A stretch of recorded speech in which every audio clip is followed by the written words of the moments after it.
Assalamu alaikum dear students. Today topic is heat capacity on page 176. आज का topic एक short question. What is heat capacity on page 176? Heat capacity of a body is the quantity of thermal energy absorbed by it for 1 Kelvin increase in its temperature. Urdu में इसको समझ लें. किसी भी object का 1 केल्विन टेम्परेचर इंक्रीज करने के लिए जितनी हीट उसको प्रोवाइड करनी पड़ेगी, that heat is called heat capacity. किसी भी ऑब्जेक्ट का चाहे वो क्वांटिटी उसकी जितनी मर्जी है, चाहे वो 5 किलो की है, 10 किलो है, 15 की, जितनी मर्जी क्वांटिटी है, सिर्फ उसका 1 केल्विन टेम्परेचर इंक्रीज करने के लिए हमें उसे जो भी हीट प्रोवाइड करनी पड़ेगी वही हीट उसकी कहलाती है हीट कैपेसिटी.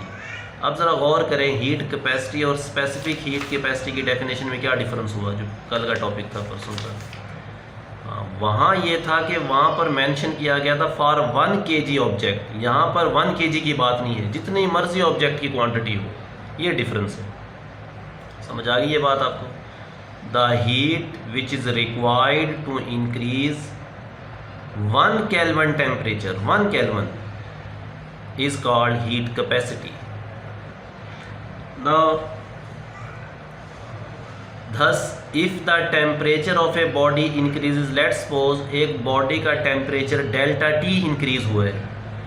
कितनी हीट सप्लाई करने के बाद? डेल्टा क्यू हीट सप्लाई करने के बाद. डेल्टा क्यू हीट सप्लाई करने के बाद अगर उसकी बॉडी में डेल्टा टी टेम्परेचर चेंज आ जाए तो फिर हीट कैपेसिटी का फार्मूला क्या बनेगा? Heat capacity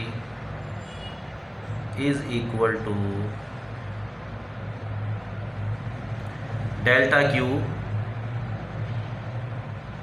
divided by delta T.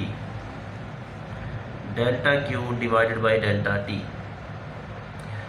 अब आपको पता है कि प्रीवियस टॉपिक में मैं आपको दिखा भी दूँ कि डेल्टा क्यू का फार्मूला ये देखें क्या लिखा हुआ है पेज नंबर 174 पर, सी एम डेल्टा टी. तो डेल्टा क्यू की वैल्यू मैं पुट कर देता हूँ C M delta T divided by delta T. तो डेल्टा टी से कैंसिल हुआ. तो फाइनली हमारे पास हीट कैपेसिटी का फार्मूला क्या बन गया? सी एम या M C. This is the final formula of heat capacity, M multiplied by C. अब एम का मीनिंग क्या है? Mass of the object. और सी क्या है? Specific heat capacity of the object. तो इससे ये पता लगा, इक्वेशन ये जो हमारे पास फार्मूला बना है heat capacity is equal to M C, this equation 8.6 shows that, इससे ये पता लगा heat capacity of a body is equal to the product of its mess.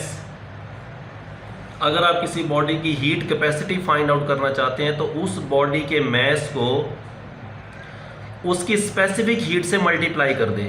Mess को स्पेसिफिक हीट से मल्टीप्लाई कर देंगे, then you can get the heat capacity. For example, अब एक एग्जाम्पल भी देख रहे हैं, पेपर में भी अक्सर आती रहती है.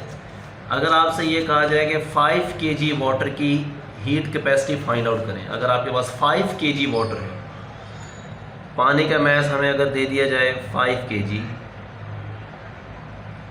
तो इसकी हीट कैपेसिटी फाइंड आउट करें, जबकि आपको पता होना चाहिए कि पानी की स्पेसिफिक हीट होती है 4200 joule per kg per kelvin.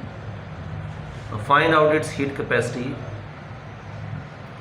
As you know, the formula to find out the heat capacity is m multiplied by c. m आपके पास कितना है? 5. c आपके पास कितना है? 4200. तो 5 को अगर 4200 से आप मल्टीप्लाई कर देंगे तो 21000 जाउल.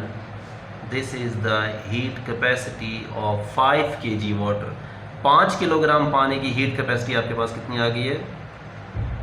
21000. इसका मतलब ये होगा कि अगर आप 21000 हीट सप्लाई करेंगे 5 kg वाटर को, अगर 5 kg वाटर को 21000 हीट सप्लाई करेंगे 21,000 जाउल हीट अगर 5 kg वाटर को सप्लाई करेंगे तो उसका टेम्परेचर कितना इंक्रीज़ हो जाएगा, 1 केल्विन। ये है इस बात का मतलब।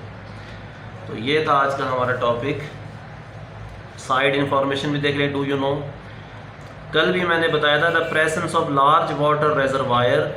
अगर किसी इलाके के गिर्द बहुत ज़्यादा पानी मौजूद है, जैसे कोई झील किसी इलाके के साथ मौजूद है, कोई समंदर मौजूद है, तो वहाँ का जो क्लाइमेट है, वहाँ की जो मौसमी कंडीशन है वो मॉडरेट रहेगी। वहाँ ना ज़्यादा गर्मी होगी ना ज़्यादा सर्दी होगी, वो टेम्परेचर वहाँ का क्या रहेगा, मॉडरेट। क्यों?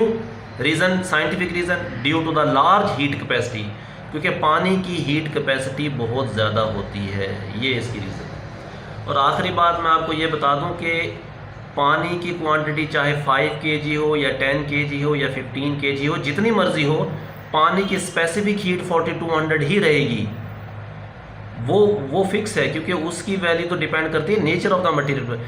हाँ, अगर आप क्वांटिटी चेंज कर देंगे तो हीट कैपेसिटी चेंज होगी, स्पेसिफिक हीट कभी भी चेंज नहीं होगी क्वांटिटी चेंज करने से। तो ये बात आपने जहन में रखनी है। तो ये था आज का हमारा टॉपिक। कल इंशाल्लाह हम अपना नेक्स्ट टॉपिक स्टार्ट करेंगे, चेंज ऑफ स्टेट। वालेकुम अस्सलाम व रहमतुल्लाहि व बरकातहू।